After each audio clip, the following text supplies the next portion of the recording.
아침 식사는 하루의 시작과 함께 신체에 필요한 에너지를 제공하는 매우 중요한 식사입니다. 많은 사람들이 아침을 걸으면서 조금 더 잘 수 있어 라고 생각하지만 이는 건강과 일상생활에 여러 가지 부정적인 영향을 미칠 수 있습니다. 먼저 아침 식사는 밤새 에너지 소비를 멈춘 몸에 새로운 연료를 공급하는 역할을 합니다. 밤 동안 우리가 자는 동안에도 우리 몸의 장기와 신경계는 여전히 작동하기 때문에 에너지를 사용합니다. 아침 식사를 통해 우리는 이 누적된 에너지를 보충하게 됩니다. 만약 아침 식사를 거른다면 몸은 에너지를 얻기 위해 근육에 단백질을 분해하거나 지방을 연소시키게 되어 신체에 과부하가 걸릴 수 있습니다. 또한 아침 식사는 인지 기능에도 상당한 영향을 미칩니다. 연구에 따르면 아침을 규칙적으로 섭취하는 학생의 경우 그렇지 않은 학생들보다 집중력, 기억력, 문제 해결 능력 등이 향상된다는 결과가 있습니다. 이는 뇌가 정상적으로 기능하기 위해 필수적인 포도당을 아침 식사로 공급받기 때문입니다. 특히 시험이나 중요한 업무가 있는 날에는 영양가 있는 아침을 먹어야 최상의 성과를 기대할 수 있습니다. 더 나아가 아침 식사는 대사량을 증가시켜 체중 관리에 도움을 줍니다. 아침에 음식을 섭취하면 대사가 활성화되어 몸은 더 많은 칼로리를 소모하게 됩니다. 실제로 아침 식사를 건너뛰는 사람들이 체중 증가의 위험이 높다는 여러 연구 결과가 있습니다. 아침을 건너뛰면 공복감을 느껴 점심이나 저녁에 과식을 하게 되는 경우가 많기 때문입니다. 이는 불필요한 칼로리 섭취로 이어지고 결과적으로 체중 증가로 이어질 수 있습니다. 균형 잡힌 아침 식단은 적절한 영양소를 공급하여 신체가 필요로 하는 것을 제공합니다. 복합 탄수화물, 단백질, 건강한 지방, 비타민과 미네랄이 포함된 식사를 하는 것이 좋습니다. 예를 들어 오트밀에 과일과 견과류를 섞어 먹거나 통곡물빵에 아보카도와 달걀을 곁들이는 것과 같은 식단이 좋은 예입니다. 이렇게 하면 포만감을 오래 유지할 수 있으며 에너지를 천천히 방출하여 안정적인 혈당 수치를 유지할 수 있습니다. 결론적으로 아침 식사는 단순히 배를 채우는 것이 아니라 하루를 건강하고 활기차게 시작하는 데 중요한 요소입니다. 규칙적으로 영양가 있는 아침 식사를 섭취함으로써 신체적, 정신적 건강을 개선하고 하루의 과제를 효과적으로 처리할 수 있는 기본적인 준비를 할 수 있습니다. 이는 멀리 보면 전반적인 삶의 질을 향상시키는 데 크게 기여할 것입니다. 두 번째 이야기, 한 작은 마을에 재능 있는 작가였던 리오라는 여성이 살고 있었다. 그녀는 한때 너무나도 바쁜 도시 생활 속에서 매일 아침 지친 기운으로 하루를 시작하기 일쑤였다.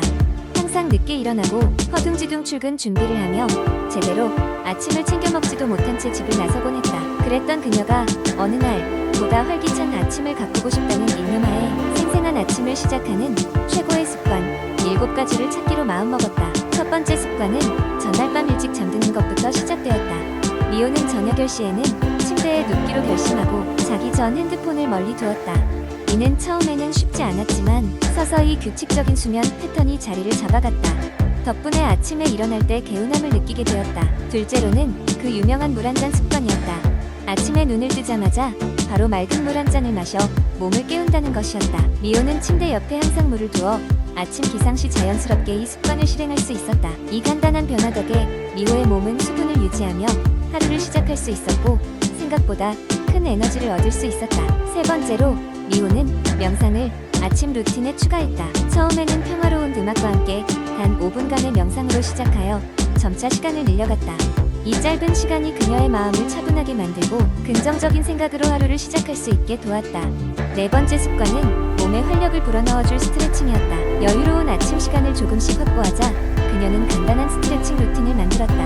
온몸의 긴장을 풀어주고 하루 종일 앉아있어야 하는 일을 하기 전에 근육을 적절히 사용하도록 하는 것이었다. 다섯 번째로는 가벼운 운동을 추가했다. 일주일에 3번 정도 짧은 조깅을 나가거나 집에서 할 수 있는 간단한 홈트레이닝으로 시작했고 운동 후에는 신체와 정신적인 활력을 얻을 수 있었다. 여섯 번째로는 건강한 아침 식사를 준비했다. 단순히 배고픔을 해소하는 것이 아니라 무언가 몸에 이로울 것을 먹는 것에 집중했다. 리오는 매일 아침 신선한 과일과 견과류 그리고 오트밀 같은 영양이 풍부한 음식을 먹었다. 이로 인해 하루 종일 배고픔을 덜 느끼고 집중력을 높일 수 있었다.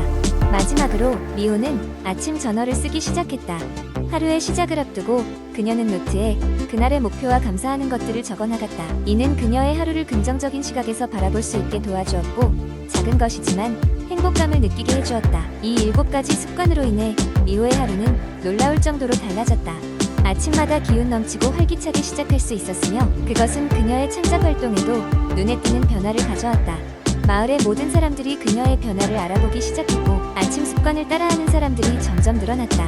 미호는 자신의 이야기를 글로 남겼고 그 책은 그녀의 마을뿐만 아니라 많은 사람들에게 영감을 주었다.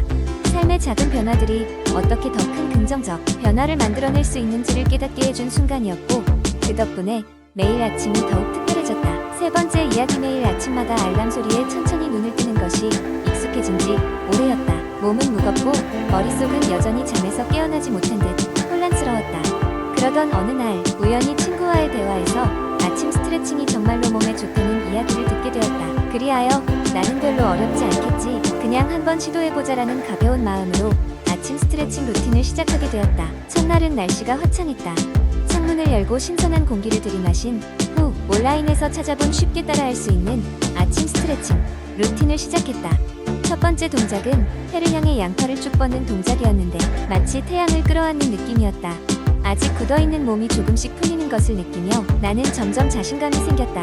이어서 목을 천천히 왼쪽, 오른쪽으로 돌리며 긴장을 풀고 어깨를 돌리며 피곤함을 날려버렸다. 작은 움직임이었지만 놀랍도록 개운한 느낌이었다. 그 다음에는 다리를 어깨 너비로 벌리고 천천히 허리를 숙여 발끝을 향해 손을 뻗었다. 중력에 몸을 맡기고 깊게 숨을 들이마시자 피로가 스르르 녹아내렸다. 마지막으로 매트에 누워서 무릎을 가슴 쪽으로 끌어안고 몸을 좌우로 부드럽게 흔들며 등의 긴장을 풀어주었다. 아침 공기를 마시며 스트레칭을 마친 나는 기분 좋게 하루를 시작할 수 있었다. 얼마 지나지 않아 매일 아침의 스트레칭 루틴이 나에게 마치 작은 기적처럼 느껴지기 시작했다. 처음에는 그저 하루를 쉽게 시작하기 위한 작은 변화였을 뿐이었는데 어느 순간부터 아침 스트레칭은 나의 일상에서 빼놓을 수 없는 중요한 습관이 되었다. 매일 아침마다 몸을 쭉쭉 펴고 나면 하루 종일 활기차고 긍정적인 에너지를 얻을 수 있었다. 스트레칭을 지속한 지 몇 주가 지나자 몸이 한결 가벼워지고 전보다 집중력도 높아졌음을 느꼈다. 나의 아침 루틴은 주변 사람들에게도 긍정적인 영향을 미쳤다. 함께 스트레칭을 하자는 친구들이 늘어나기 시작했고 우리는 서로에게 다양한 스트레칭 동작을 추천하며 더욱더 즐거운 아침을 만들어갔다. 특히 주말에는 잔디밭에서 시원한 바람을 맞으며 스트레칭을 하기도 했다.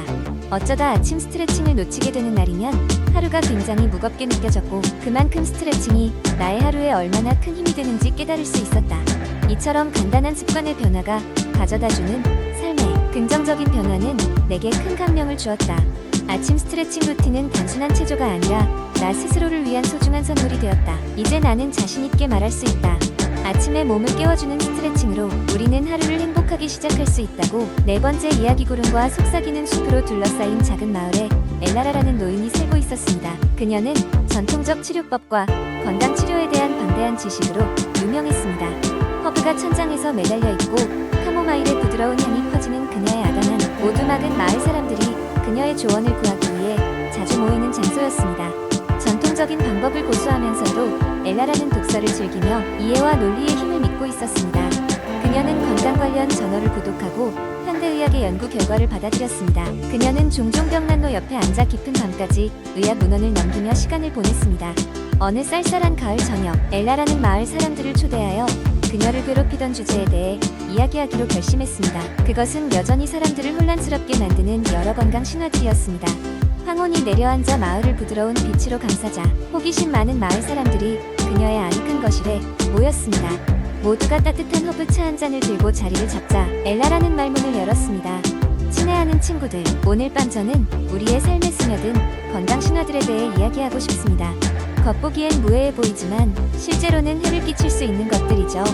사실과 허구를 구별하는 것이 매우 중요합니다. 엘라라가 처음으로 다룬 신화는 사람은 대부분의 체온을 머리로 읽는다는 오래된 믿음이었습니다. 그녀는 설명했습니다. 이 신화는 머리가 따뜻하면 몸이 따뜻하다는 것을 의미합니다. 하지만 사실은 몸에 노출된 부분에서 열이 동등하게 소실됩니다. 겨울철에 모자를 쓰는 것이 좋지만 나머지 몸도 소홀히 하면 안 됩니다. 그들은 손가락 관절을 꺾으면 관절염이 생긴다는 다음 신화에 대해 흥미롭게 대화했습니다. 엘라라는 고개를 끄덕이며 몇몇 젊은 참석자들에게 미소 지었습니다. 이런 경고를 듣거나 흔히 관절을 꺾는 것을 고민하는 여러분 들어본 적 있죠? 그러나 연구에 따르면 손가락을 꺾는 것이 관절염을 유발한다는 증거는 없습니다.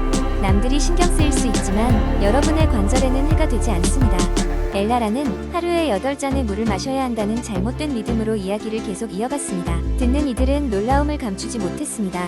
그녀는 더 설명했습니다. 수분 섭취는 필수적이지만 필요한 양은 사람마다 다를 수 있습니다. 식단, 기후, 신체 활동 등이 수분 필요량에 영향을 줍니다. 몸의 신호를 듣고 목이 마르면 마시면 됩니다. 사람들은 체중을 줄이려면 모든 지방을 피해야 한다는 신화에 대해 활발한 토론을 벌였습니다. 엘라라는 인내심을 가지고 자세히 설명했습니다. 우리 몸은 지방이 필요하지만 생선, 견과류, 올리브유와 같은 건강한 지방입니다. 모든 지방을 피하는 것은 신체의 필수 영양소를 부족하게 할 수 있습니다. 균형 잡힌 식단이 더 중요하죠. 그들은 감기에 걸리면 먹고 열이 나면 굶어야 한다는 신념이나 자연 치료제가 항상 안전하다는 잘못된 믿음에 대해서도 이야기했습니다. 엘라라는 단호하게 말했습니다. 많은 자연 치료제가 강력할 수 있지만 약물과 마찬가지로 신중하게 다루어야 합니다. 약물과 상호작용할 수 있으며 그 자체의 부작용이 있을 수 있습니다. 밤이 깊어가고 불빛이 약해지자 마을 사람들은 엘라라의 오두막을 떠나며 지혜를 얻고 진실을 찾기 위한 호기심이 생겼습니다. 엘라라는 그들이 떠나는 모습을 보며 부드러운 미소를 지었습니다. 그녀의 공동체의 비판적 사고와 호기심의 물결이 시작되기를 바라며 기뻐했습니다. 그날 이후 엘라라의 오두막에서 열린 모임에 대한 소문이 마을의 화제가 되었습니다. 사람들은 자신의 질문을 가지고 나서고 엘라라의 지혜에 고무되어 자신의 일상에서 신화를 불식시키기 시작했습니다. 시즌이 바뀔수록 마을은 조금씩 더 지혜로워졌고 더 이상 오래된 건강 신화에 얽매이지 않게 되었습니다. 엘라라는 가슴에 자부심을 품고 그들이 진실이 허구를 이기는 미래를 수용하고 있다는 것을 알았습니다. 그로 인해 모두가 더욱 강해졌습니다.